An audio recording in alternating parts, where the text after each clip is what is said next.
जब एनडीए की सरकार कोई भी ऐसे कानून को लेकर आई है या ऐसे बिल लेकर आई है या ऐसे संशोधन लेकर आई है जिसने समाज के गरीब वर्ग को मुख्य धारा के साथ जोड़ने का कार्य किया, विपक्ष ने हमेशा क्या कर रहा है? इसको लेकर भ्रम फैलाने का काम किया।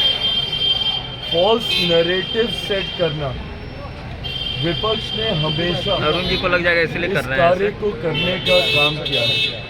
जितने भी दल हैं, इन लोगों ने जनता के बीच जाकर भ्रम फैलाना, झूठ बोलना, फॉल्स नैरेटिव सेट करना, निरंतरता में ये काम जितने भी विपक्ष के घटक दल हैं उनके द्वारा किया गया। क्या कर रहे हैं कृपा जी? उदाहरण के तौर पर जब सीए भी आया था उस वक्त जब हम करियर रहते थे आप जितने पहला भी हाथ विपक्ष के उठाते घटक हैं, दल आपको प्रोटेक्ट ना करते। उन्होंने हाँ। सीए को लेकर भ्रम फैलाने का काम किया। जनता के बीच एक आगजनी का माहौल निरंतरता में महीनों तक बना के रखा। उस वक्त भी मैंने सदन के पटल में कहा था कि हाल कानून को आरसी किया, आने वाले दिनों में अपने आप पता चल जाएगा कि इससे किसकी नागरिकता गई। सीए एक ऐसा कानून था जहां पे उन देशों में रह रहे अल्पसंख्यक लोगों को नागरिकता देने वाला वो कानून था, और इन्होंने उसको नागरिकता छीनने वाला कानून बताकर अल्पसंख्यक समाज, खासतौर पर मुसलमानों के बीच जाकर ये भ्रम फैलाया कि अगर सीए आ गया तो आप लोगों की नागरिकता छीन ली जाए। लंबे समय तक झूठ बोलने का काम किया। परिणाम स्वरूप देश भर में एक डर भय का माहौल बना रहा है। आज मुझे बताइए कौन से मुसलमान भाई की नागरिकता छीन ली गई? ये उन देशों में रह रहे अल्पसंख्यक समुदाय के लोगों को नागरिकता देने का कानून था जहाँ पे बहुसंख्यक मुसलमान थे, बट इन्होंने लोगों के बीच में, भारत में रह रहे मुसलमानों के बीच में भ्रम फैलाने का काम किया, ये कहकर कि इसमें मुसलमानों को नागरिकता नहीं दे रहे इसलिए आप लोगों की नागरिकता छीन ली जाए। ये झूठ बोलने का काम। धारा 370 हटाते वक्त भी यही कहा गया था कि अब धारा 370 अगर हट गई तो देश भर के मुसलमानों को बर्बाद कर दिया जाएगा, निकाल दिया जाएगा। जब राम मंदिर बनने की बात आ रही थी उस वक्त ये कहा गया था कि अगर राम मंदिर बनेगा तो देश भर के मुसलमानों को निकाल दिया जाएगा। सिर्फ झूठ बोलना, फॉल्स नैरेटिव सेट करना। इस लोकसभा के चुनाव में इन्होंने क्या किया?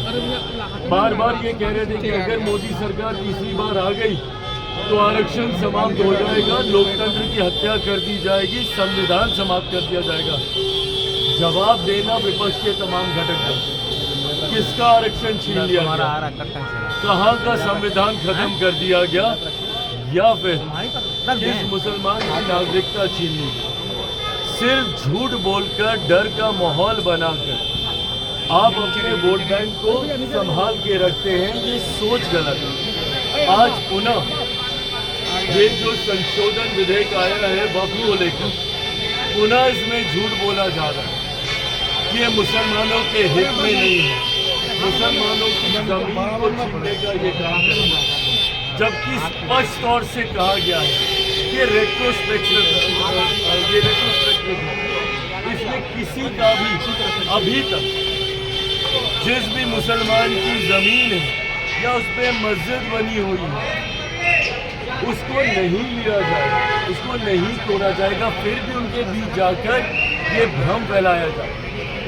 और इसमें ये तक कहा गया है कि अगर कहीं पे विवाद चल रहा है किसी विषय जमीन को लेकर तो उसमें जो न्यायालय का फैसला आएगा वो सबको मान्य होगा। तो इसमें गलत कहाँ पे कोई करे?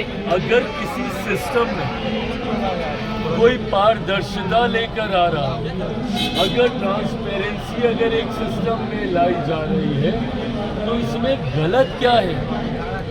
अगर आप गरीब मुसलमानों को उनका हक देने का काम कर रहे हैं तो इसमें गलत क्या है? आज की तारीख में कई ऐसे मसले हैं जहां पे मुसलमानों की ज़मीन का विवाद ही वक्फ बोर्ड के साथ चल रहा है, पर अफसोस की बात यह है कि उनको न्याय